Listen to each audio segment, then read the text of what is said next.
énfasis en la naturaleza buena del pueblo mexicano.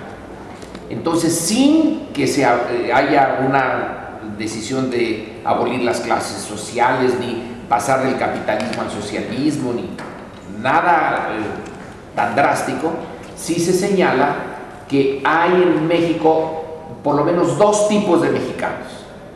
Una minoría que es blanca, de origen europeo, etcétera, y por su forma de pensar, de educarse, de vivir, y una enorme mayoría que está muy cercana al suelo en el sentido estricto, porque es agraria, tiene un origen muy claramente indígena. Esa es la verdadera parte del pueblo mexicano, y es a ella a la que el Estado debe de servir, a esa mayoría, pero sin cambiar la estructura fundamental de la economía y de la propiedad. Entonces el populismo, para muchos, y hasta hace muy poco en México, cuando le pusieron a Andrés Manuel como populista, esa era la acusación, sin darle mucho, sin pensar mucho en el concepto, era ensalzar lo popular y en cierto sentido ponerlo en contra de las clases propietarias y más afortunadas en el discurso, y proponer algunas políticas que eran demagógicas, pero que el Estado gastara más en ciertos servicios para las grandes mayorías, etcétera, aunque fueran ineficaces esas inversiones. Eso se le califica como una política populista, un enfoque populista, sobre todo en la época ya del neoliberalismo. Oiga, no, si el mercado es el que tiene que decidirlo, la gente podrá ser morena, blanca, amarilla, lo que sea, eso no importa. Es la racionalidad de la asignación de los recursos vía el mercado la que debe de prevalecer, porque eso es lo racional. Decir lo otro es populismo, eso de primero los pobres. ¿Cómo van a ser primero los pobres? No, los pobres se van a acabar cuando el mercado funcione bien, cuando haya una gran racionalidad económica, entonces los empresarios inviertan, le den empleo a todo mundo y empiece esto a prosperar.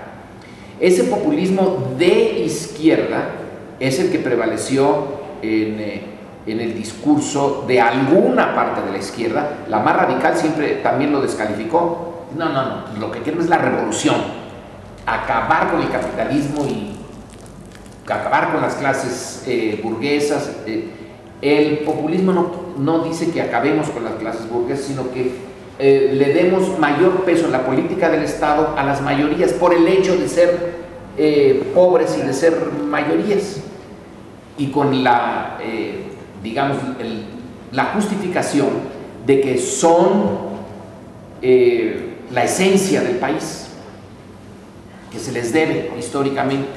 Así entonces los norteamericanos también decían, el populismo es agrario en Estados Unidos, y son los trabajadores que se han estado, sobre todo en el campo, que se han estado quedando cada vez más desprotegidos con el gran cambio económico que viene después de la guerra civil, en donde se hacen grandes concentraciones de capital y van siendo desplazados un montón de norteamericanos que quedan en la inopia. Ahora, en el siglo XXI, se habla más bien de populismos de derecha. Por ejemplo, en Francia, Le Pen, que habla en nombre del pueblo francés para cortar la política de permitir a los extranjeros y de la migración. La migración es en Europa el tema central del populismo. No. Nosotros somos franceses, y estos de origen magrebí y islámicos no tienen nada que hacer aquí. Y el proyecto, claro que es teórico, sería enviarlos de retache al otro lado del Mediterráneo.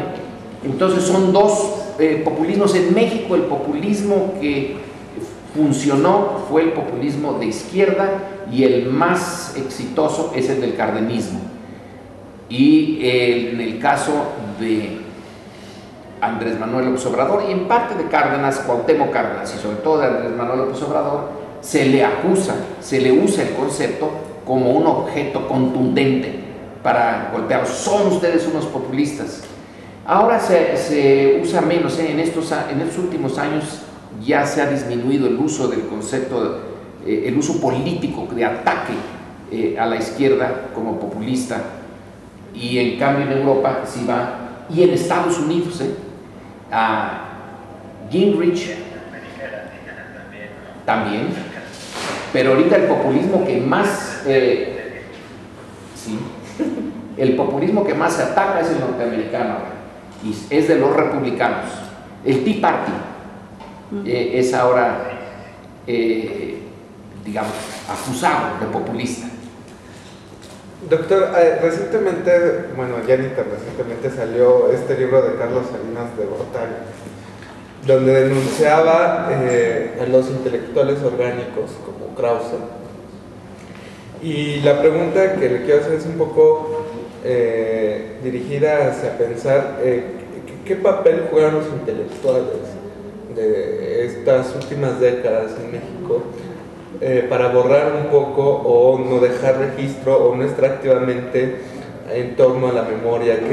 ¿Qué tan cierto o qué tan cercano es la postura de Salinas, del intelectual cooptado por el sistema, el intelectual alejado de una preocupación social, que no es en todos los casos, pero sí me gustaría saber su opinión? Bueno, yo creo que los intelectuales de todas las épocas en México y en otras partes, hay algunos cercanos al poder, siempre los ha habido.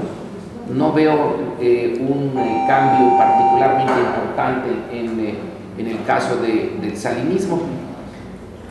Quizá lo que uno puede decir es que tuvo la preocupación de acercarse a atraerse a algunos intelectuales.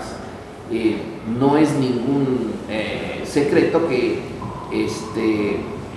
Héctor Aguilar era muy cercano a Salinas, lo invitaba a las giras, iba con él en el avión a Europa, el viaje a China, ahí iban Krause y Slim, ahí se conocieron, y bueno, siempre los ha habido, pero bueno, sí, en efecto, vamos a ponerlo así. Salinas tuvo una preocupación un poco mayor que otros. Yo no veo a Díaz Ordaz buscando algún intelectual, ¿para qué? Y a Fox. Ninguno. Estuvo muy cercano a gente como Gabriel Orozco también, ¿no? ¿Cercano a quién? Gabriel Orozco, artista plástico. Ah, hijo, pues ahí sí me perdonan mi ignorancia y no tengo ninguna idea de quién es. Pero el